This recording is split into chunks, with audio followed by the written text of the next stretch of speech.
Hello, you wonderful people, and welcome to another episode of Not to Comic Book. This being a show, we're talking about TV shows that are adaptations of comic books. For today's episode, I'm going to talk about Locke and Key Season 3, Episode 7. A lot of really interesting things went down in this episode, so let's break it down. The penultimate episode of the series. It's kind of a depressing episode all around, especially with Gordy, and I think it's so interesting because the whole aspect of Gordy getting treated like a background character, like a bit character, because all he ever wanted to do was be included. And so we also found out what the final key does. It is a key that brings any drawings to life. So Rendell's using it to bring, like, instead of making a puppet, they're like bringing a creature to play, like, for their play to life. And ultimately, Gordy ended up finding out about it, and he's freaking out because he's like, what's that all about? And they're like not explaining it to him, making him seem crazy. So, and I gotta think it kind of plays into like Rendell doing a lot of stuff when he was younger that he regrets. Like a lot of choices he made back then. It seemed like, he was the ringleader of the group, so he was just kind of like very like so cavalier about the whole Gordy situation.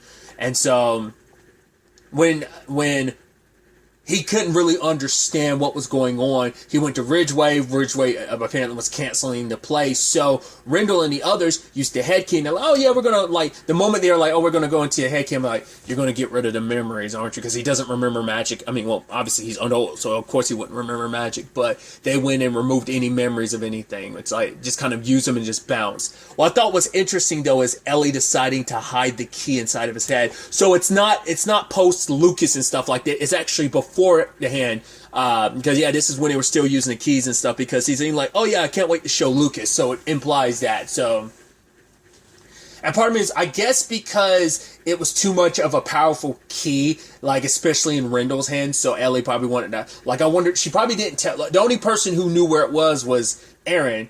And obviously that plays a role in the episode later, because Ellie hid it somewhere, but Aaron hid it somewhere else. And it's like, well, Aaron died last season, so she's the only person that knows where that key is. So that's a sad situation of it all. But the fact is that Ellie hid it, I guess it's because, like, it is such a powerful key, and in the wrong hands it could be so dangerous. And I guess, like, they didn't, like, how, because I guess Rendell was so, once again, cavalier, but very careless with the keys, so it's like, he coveted this one probably a lot, so they're like, probably just like, oh yeah, we lost it or whatever. That's probably all Ellie chalked it up to, because both her and Aaron realized, we probably shouldn't let Rendell have this key. It's too dangerous, especially because he's going to be using it willy-nilly, and we don't want to put anyone else in this situation again. Because even Ellie, apologizes to Gordy. Like, she apologized to him at the wedding, like, sorry, we always excluded you, because it's one of her regrets of just kind of like, yeah, we just kind of tossed you aside, like, you didn't deserve what ends up happening to him later. I was kind of expecting Ellie to do what she did when driving in a car.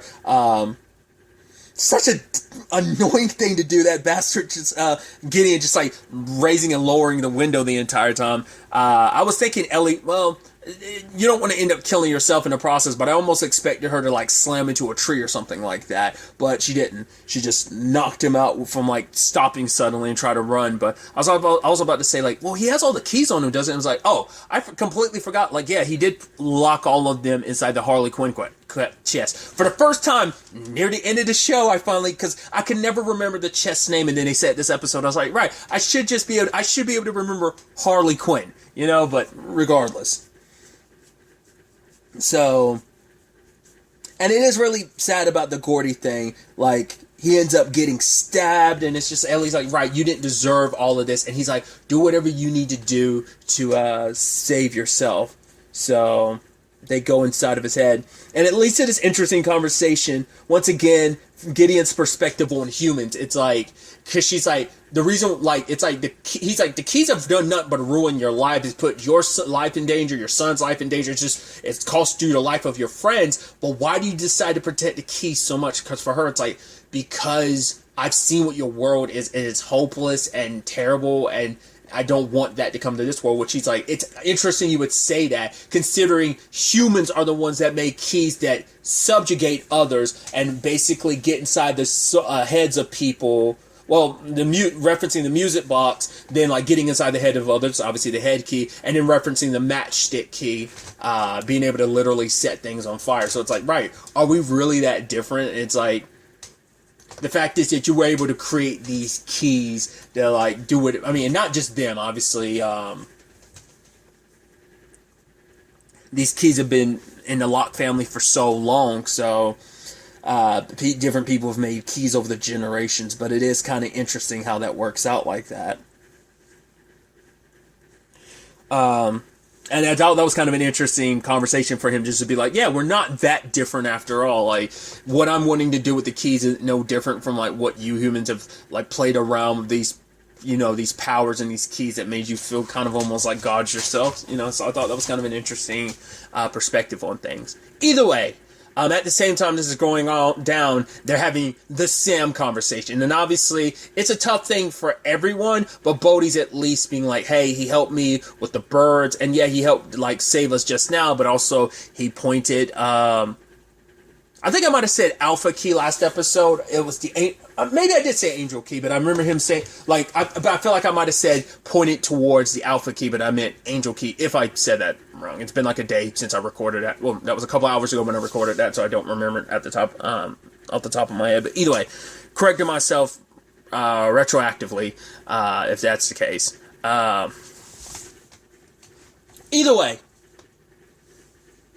Nina's not too quick to forgive him, and even Kinsey isn't, but it's like, at the end of the day, we need all the help we can get when it comes to this fight. So everyone splits up. Nina and Bodhi are working on the Harley Quinn chest, trying to break open that, which I love that whole sequence of them trying different things, it not working at all.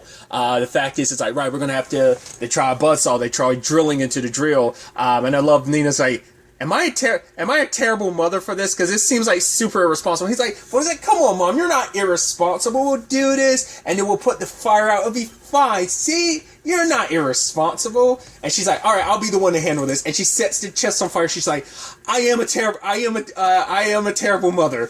I was like, oh, poor Nina. And then like, it's interesting to see that the Harley, obviously, it can protect itself from any damage, as we've seen. Obviously, we can see that the chest can protect itself with like a magic barrier to prevent any breaking in. But what was interesting is that the chest will create magical situations just to like prevent that. So, for example, the fact is it was on fire. It literally made it start raining on itself, specifically in that area to put the fire out. Then they tried to put the key in the well house so that if Gideon wants to, not the key, the chest, is like if Gideon wants it, he'll have to cross over as an echo and he'll die. Well, the problem with that is, that the chest teleports away. Two, I guess he wouldn't have any way around it because like all the keys are in the chest. I was about to say like, he has the anywhere key, doesn't he? No, he probably he definitely put every single key that he had in there. So I don't think there's any he had stashed on him. So it's like, right. Because at first I was like, doesn't he have the keys on him? Because that's when Ellie was escaping. I was like, doesn't he have the keys? But it's like, no, once again, they're all in the Harley Quinn chest, including the anywhere key. So he wouldn't be able to get it, considering, well, both his right hand men are gone. So he had no chance. He would have no choice. He wouldn't be able to get the Harley Quinn chest. So that at least puts it out of his reach. But sadly, it teleported back into place, and it's like, I wonder why it did that. Maybe it's just naturally drawn to the swirling pit because, well, to be fair, those keys are all demons, so maybe that's the correlation. And even that look at Bodhi when he kind of turns and looks at the portal, I'm like, probably getting the idea of like, kind of like I thought. So it seems like we are tiptoeing towards the Locks are going to get rid of the keys. It's like the only way to prevent anything like this from ever happening again is too much power to kind of just leave out and about. So they're probably going to end up destroying the keys. I mean, they've done some good, but they've also done a lot of harm. If like so much has befallen this family, like not just, I mean, mainly just Rendell, like him and his friends, as well as like his kids have kind of suffered the ramifications of it. We never really got into the history of the other Locks, so we don't know what they've ever had to really. I mean, obviously, you know, Benjamin and his sister have like crossed paths with the demons and stuff. So yeah, there's that element to it all, but Like, we don't know if any other future generations of the Locks. Well, they had to have, considering that the other keys were made, and the keys can only be made by demon. Well, because I don't think, well, not unless Benjamin and his sister are the only ones who made keys. Like, all the keys that do exist, with the exceptions that, Dodge and Eden, or Gabe and Eden, made, other than those and the ones that yeah, because they made the demon key, and then Tyler made the alpha key. So other than that, like, we don't know which other keys were made by because I don't think. Well, no, because Duncan did make a key, because he knows how to make the keys. So yeah, they definitely made some of their own, but I don't know. We don't know about any of the in-between generations, between Rendell's generation and Benjamin's generation, like what keys were made in between this. So the others could have had demon interactions over the years as well. So, but putting all that aside, just kind of thinking about things. It would just be better just to get rid of the keys. I mean, this is where they're from, and tossing them back in would prevent anyone else from using them, and it would also close any chance of opening a portal to that world again. So my thought was early on, because that was my theory of like, hey, like maybe getting like the Locks might walk away with no keys at the end of all this. I was thinking at least with the Harley Quinn chest introduced, that hey, they throw it in the bottom of the ocean, and as long as you would have to keep the Harley Quinn chest, but it's like, it's all, I mean, keep the Harley Quinn key at the very least, because no one would ever be able to get inside of it, but that's at least your way of, getting rid of it. As the example I used was like the Aztec gold from Pirates of the Caribbean. But it's like, no, getting rid of all of it once is the best option. So, nevertheless, putting all that aside, Sam, Rufus, and Kinsey, and Tyler went to Gordy's and found him in the situation they are in, and it's like, well, which Gordy do we stop the bleeding from? It's like, I'd assume the body, but also because this is his mental projection, you'd assume, I guess, Tyler's like, I guess both. So it was either him or Kinsey that was like both. So they all go in while Rufus stays on the outside. Granted, he calls the ambulance, and he's also kind of getting in trouble with the cops because they're like, oh, there's a stabbing, you're covered in blood. It's like, well, I try to stop things, but I can't explain things because I don't want you to see the more magical side of things. So he ended up moving the other Gordy, while the other one, I was like, how do you know for sure you got the right one? I guess it doesn't matter in the end, as long as you're treating one, you're treating the other. But I'm saying, like, I was curious, like, how do you know? I'm about to say, like, if that's the wrong Gordy in that ambulance, that could get complicated. But but then it's like, maybe like they see what happened, but then like their brain would try to rationalize it, and then like, without going into the nitty gritty of magic, maybe that would have been fine. I don't know. We'll have to wait and see how that kind of plays out. I'm assuming that really was Gordy's body. The one that Rufus moved was the one from the head key. So, I should also really quickly, since I'm thinking about circle back, Bodhi did talk to Jamie, and she's happy he's back. And then Josh is like, hey, Bodhi, is your mom okay? And he's like, annoyed. He's just like, she's fine.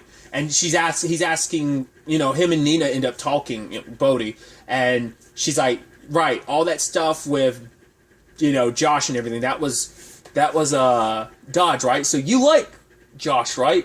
And it's like, yeah, but I mean, how can we trust him? I mean, he's the one that was looking for the Omega door. It's like, yeah, but, he also didn't know about what it really was about. But we can trust him, because I completely trust him. Once again, Bodhi's still just dealing with the thing of, you're going to end up forgetting about Dad. And it's like, well, it's complicated. Once again, he's younger, so maybe a little being older would kind of, a couple more years would put more perspective out there for him. Either way, when it's all said and done, inside of Gordy's head, luckily Ellie, and we are bringing this back, his anger and his fear and everything ends up being used to attack Gideon. So it's like, yeah, nice kind of bringing that full circle with Kinsey's fear kind of being the rabbit monster it kind of was, or at least manifested as. and they're walking through Gordy's mind, but everything's growing dim. The lights start going off, and obviously the big question is, well, we know what happens when someone gets trapped inside their own mind. We saw that with the whole Aaron thing, but what happens when you're trapped in the mind of someone that dies? No, it hasn't come up yet, so they're trying not to find out. And as he's dying on the outside, blood starts dripping down the walls and everything in the place, so... And as they're trying to escape eventually, like, let's forget about the key. Like, if Gideon stays here and the key stays here, then it'll all be lost anyway, so it doesn't matter. Well, the complicated thing is, because Gordy's in the condition he's in right now, his mind is swirling. Like, the construct of his mind from the head key can't focus. So it's all stuff. Like, I think it's just like your life is flashing before your eyes, and you kind of get, I guess, in his case, his mind's stuck in a loop. And it's actually a really sad loop. That's why I'm saying it kind of plays into, like, oh, Gordy being this this background character, and now it's just like, right, you see the memories which kind of insinuate he had a girlfriend, but then he came out to his girlfriend and she's like, wait, when did you know? Like, why did we even start this relationship if you were potentially gay? And it seems like he told his mom, and he was telling his mom to meet his boyfriend, but his mom didn't accept him. And it's just like the sad thing that, like, that's the loop he's stuck in, and that's what's kind of flashing before his eyes. But then also, like, him opening the theaters at the Matheson High, like that, you know.